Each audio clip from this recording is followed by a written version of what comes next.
বিপ্লবের ফরমান। একটা সরকার পরিবর্তন হয় কিভাবে? নিয়মিত এবং অনিয়মিত দুভাবে পরিবর্তন হয়। নিয়মিত পরিবর্তন হলো নির্বাচনের মাধ্যমে, আর অনিয়মিত পরিবর্তন হয় তিনভাবে: আন্দোলন, অভ্যুত্থান, বিপ্লব। আন্দোলন হয় তখন যখন একটি সরকারকে পরিবর্তন করবার জন্য বিরোধী দল এবং জনগণ মিলে রাস্তায় আন্দোলন করে। সেই আন্দোলনকে সম্মান দেখিয়ে সেই সরকার পদত্যাগ করে নতুন নির্বাচন দেয়। এটা হচ্ছে আন্দোলনের ফসল। খুবই শান্তিপূর্ণ, কোনো অসুবিধা নেই। কিছুটা বিরোধিতা হয়, কিন্তু শেষ পর্যন্ত সেই সরকার মাথা নত করে এবং তিনি পদত্যাগ করে নতুন নির্বাচন দিয়ে দেন। আরেকটি পরিবর্তনের উপায় হচ্ছে অভ্যুত্থান। কোন ধরনের অভ্যুত্থান? আমরা পাকিস্তান আমল থেকে সেই অভ্যুত্থান থেকে এসেছি। সেটা হচ্ছে মিলিটারি অভ্যুত্থান, কুদেতা। আমি জনগণের অভ্যুত্থানের কথা বলবো না, সেটাই বিপ্লব, পরবর্তীকালে আসছি। কুদেতা, সামরিক অভ্যুত্থান আমরা বহুবার দেখেছি। ভালো ভালো কথা বলে সেই সামরিক অভ্যুত্থান হয়েছে এবং শেষ পর্যন্ত ওটা কোনোই ফল দেয় নাই। 3 নম্বরটা হচ্ছে বিপ্লব। এই বিপ্লবটা কি? এই বিপ্লবটা হচ্ছে এমন একটি স্বৈরাচার সরকারকে হটানো জনগণের মাধ্যমে। সমগ্র দেশের জনগণ যখন রাস্তায় নেমে এসে রক্তাক্ত অথবা অন্য কোনোভাবে একটা স্বৈরাচারী সরকারকে টেনে নামায়, সেটাকে বলে বিপ্লব। 5ই আগস্টে সেই বিপ্লবকে আমরা দেখেছি। সেই বিপ্লবটায় যে সরকারের পতন হয়েছে, আমাদের বক্তারা বলেছে সেটা ছিল একটা গোখর সাপ। সমগ্র জাতিকে পেঁচিয়ে পেঁচিয়ে এই সাপটি 16 বছর ধরে চুষে চুষে চুষে চুষে খেয়েছে, যার ফলশ্রুতি হচ্ছে 28 লক্ষ কোটি টাকা পাচার হয়ে যাওয়া।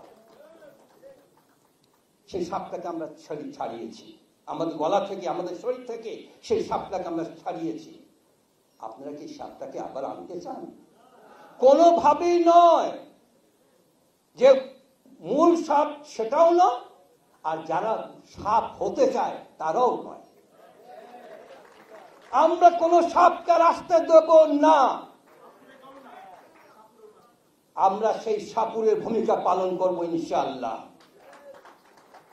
বাংলাদেশের জনগণ জানে আন্দোলন কিভাবে করতে হয়, অভ্যুত্থান কিভাবে ঘটাতে হয়, বিপ্লব কিভাবে করতে হয়। আমরা সেই বিপ্লবের সদস্য, বিপ্লবের সৈনিক। আমাদের এই যুবক শ্রেণী যারা এই বিপ্লবে যুক্ত হয়েছে, জীবন দিয়েছে। 2300, 2300 তাজা প্রাণ ঝরে গেছে একটি সাপকে শুধু দেহ থেকে পেঁচিয়ে ফেলে দেওয়ার জন্য। বিপ্লব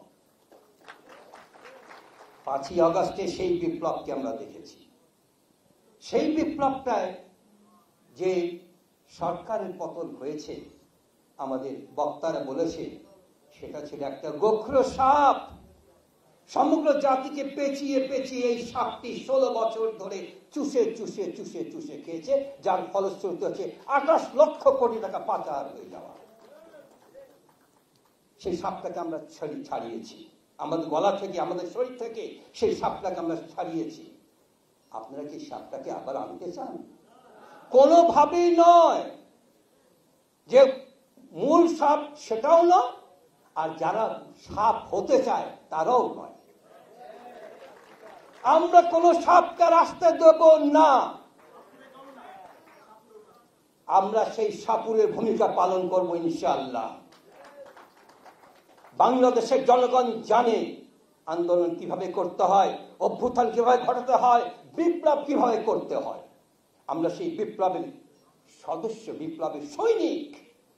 আমাদের এই যুবক শ্রেণী যারা এই বিপ্লবে যুক্ত হয়েছে, জীবন দিয়েছে। 2300, 2300 তাজা প্রাণ ঝরে গেছে একটি সাপকে শুধু দেহ থেকে পেঁচিয়ে ফেলে দেওয়ার জন্য।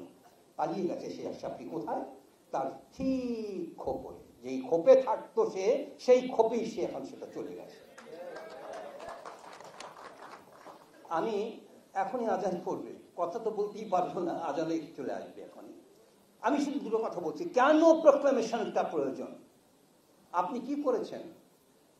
বিপ্লব যখন হয়, আপনি পৃথিবীর সমস্ত বিপ্লবগুলো দিকে তাকিয়ে দেখেন, বিপ্লবের পরে একটা বিপ্লবী পরিষদ হয়। সেই বিপ্লবী পরিষদ তার ক্ষমতা নেয় একটা প্রোক্লামেশনের মাধ্যমে। যখন নাকি বিপ্লব হয়, বিপ্লব কিন্তু সংবিধান মেনে হয় না, যে আমি সংবিধানের অত অনুচ্ছেদ অনুযায়ী বিপ্লব করছি, বিপ্লব কিন্তু তা হয় না।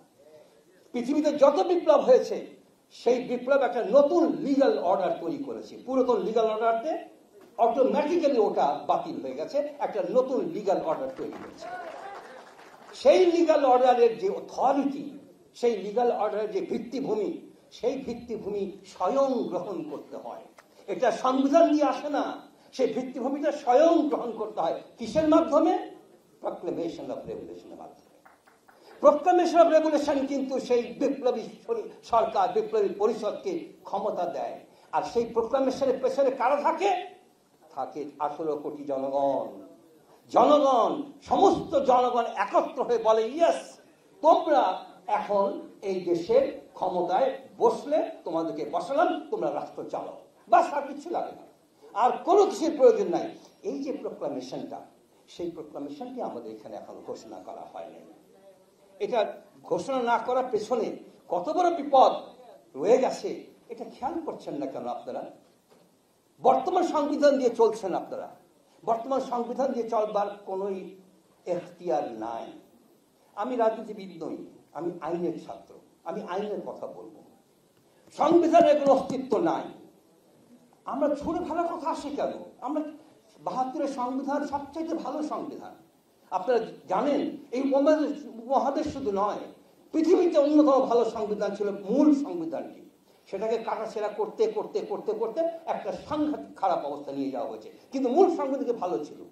এখন যদি আপনারা সংবিধান করেন, তাহলে কি আপনারা এই 72-এর সংবিধান থেকে জিনিসপত্র নিতে পারবেন না? অনুচ্ছেদ নিতে পারবেন না?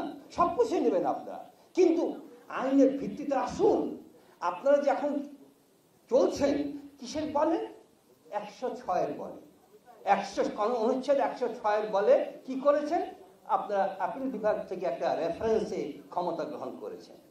সেইটা আমি পড়ে শোনাবো আপনাদের, কি আপনারা খুব ভালো জানেন। 106 কি বলেছে? এমন আইনগত প্রশ্ন উত্থাপন হইয়াছে, যাহা রাষ্ট্রপতি মনে করিতেছেন যে আপিল বিভাগ হইতে মতামত গ্রহণ করা আবশ্যক। বিপ্লবটা কি আইনের প্রশ্ন? যে বিপ্লব করে সরকারকে আমরা ছেটিয়ে বিদায় করেছি, ওটা কি আইনের প্রশ্ন? তাহলে কিসের ভিত্তিতে আইনের এমন প্রশ্ন উত্থাপন হইয়াছে যাহা 106 অনুচ্ছেদের মাধ্যমে আপনার মতামত দিতে হবে? তাহলে এটা কোনো বেসিস নাই, 106 কোনো বেসিস নাই, 106 অ্যাপ্লিকেবল হয় নাই। তাহলে ইন্ডেমনিটি অর্ডিন্যান্সকে 21 বছর পরে যাহার আসিয়া কাটিয়া ছিড়িয়া ফেলিয়া দিয়া শত শত লোককে ফাঁসিতে ঝুলাইয়াছেন, তাহারা যদি আবার পুনরায় কোনো সময় আসেন, তারা কি আপনাদেরকে ফাঁসি দেবে না আদর করবে? আদর করবে না, ফাঁসিতে ঝুলাবে। তাহলে ফাঁসিতে যারা ঝুলাতে না পারে, এইটা আমার আশঙ্কা, এটা আমার চিন্তা। আমি ফ্রম দি ডে ওয়ান 8 তারিখ থেকে আমি সমস্ত কর্তৃপক্ষকে বলছি যে আপনারা প্রোক্লামেশন করেন, প্রোক্লামেশন করেন, প্রোক্লামেশন করেন, নাহলে বিপদ আপনাদের জন্য আছে।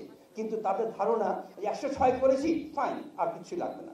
এখন পর্যন্ত তাদের ধারণা যে 106টি তাদের ভিত্তিভূমি, 106 তাদের ভিত্তিভূমি নয়। সুতরাং প্রোক্লামেশন হতে হবে। প্রোক্লামেশনে কি থাকবে? 10টা পদক্ষেপ থাকবে, 10টা রোড ম্যাপের মধ্যে একটা হলো প্রোক্লামেশন। প্রথমটা হলো প্রোক্লামেশন। আমি একটা ছোট একটা বুকলেট দিয়েছি আপনাদের কাছে, ওখানে দেখবেন 10টা আমি প্রস্তাব দিয়েছি। এই 10টা জিনিস আপনার রোড ম্যাপের মধ্যে থাকবে। তার মধ্যে প্রথম হচ্ছে প্রোক্লামেশন, আর এর মধ্যটা হচ্ছে আপনার গণপরিষদ নির্বাচন। গণপরিষদ নির্বাচন আপনারা শুনেছেন, আমি আর ব্যাখ্যা করবো না, আমার বইটার মধ্যে, বুকলেটের মধ্যে বলা আছে, আপনারা পড়ে নেবেন। গণপরিষদ নির্বাচন কেন হবে? বিকজ আমাদের এখন এখানে কোনো সংবিধান নেই। সুতরাং নির্বাচন কমিশনের সমগ্র জাতিকে একমত হতে হবে যে নির্বাচন কমিশন এখন যে নির্বাচনটা করবে, সেই নির্বাচনটা হবে গণপরিষদ নির্বাচন। এবং গণপরিষদ নির্বাচনের মাধ্যমে তারা একটা সংবিধান তৈরি করবে। এই সংবিধানটি আপনি হুবহু করেন, কোনো অসুবিধা নেই, কিন্তু আপনি আইনগত ভিত্তিভূমিটা পেয়ে যাবেন। আর সেই যেই আইনগত ভিত্তিভূমিটা এখন নেই, আপনি গণপরিষদের মাধ্যমে যখন এই সংবিধান করবেন, তখন তার ভিত্তিভূমিটা আপনি পেয়ে যাবেন।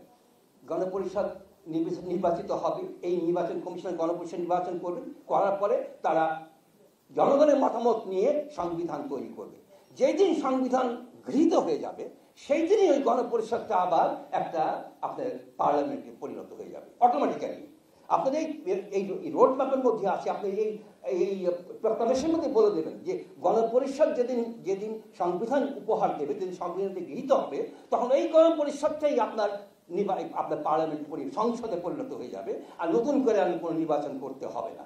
তাহলে হবে কি, আমাদের এই প্রোক্লামেশনের মাধ্যমে আমরা প্রথম আইনগত ভিত্তিভূমিটা পাবো, এবং আইনগত ভিত্তিভূমির উপরে আমরা একটা গণপরিষদ নির্বাচন করব। গণপরিষদ নির্বাচন তার মাধ্যমে আমরা একটা সংবিধান পাবো, এবং সংবিধান পাওয়ার মাধ্যমে আমরা একটা সংসদ পাবো, এবং সংসদ পাওয়ার মাধ্যমে সেই সংসদের মাধ্যমে সরকার গঠিত হবে। আর বর্তমান বিপ্লবী পরিষদ, অন্তর্বর্তীকালীন সরকার, যাই যে নামই ডাকেন না কেন, তাদের কার্যক্রম শেষ হবে, তারা সসম্মানে বিদায় হয়ে যাবে, রাষ্ট্র চলতে থাকবে তার নিজের আইন, নিজের মতো করে। এমন একটি সুস্থ ব্যবস্থাকে পরিহার করে আপনারা যে পথে হাঁটছেন, এই পথটা অত্যন্ত বিপজ্জনক। সুতরাং এখনো সময় আছে। আপনারা ভূতপূর্বভাবে আপনারা এই প্রোক্লামেশনটা করেন, কোনো অসুবিধা নেই। তবে আমি দু একটা কথা আর বলি, শেষ করছি। 15 অ্যামেন্ডমেন্টে, 15 পঞ্চদশ সংশোধনীর মাধ্যমে যে সংসদকে, যে এই বর্তমান সংসদকে যেভাবে অকার্যকর করা হয়েছে, এটা যদি আপনার আপিল বিভাগ থেকে রায় হয়ে এটা যদি বাতিল যায়, তাহলে অন্ততপক্ষে কিছু বিপদ থেকে হয়তো রক্ষা হবে, কিন্তু মূল বিপদ থেকে রক্ষা হবে না। সুতরাং আমার প্রস্তাব হবে যে এখনো সময় আছে।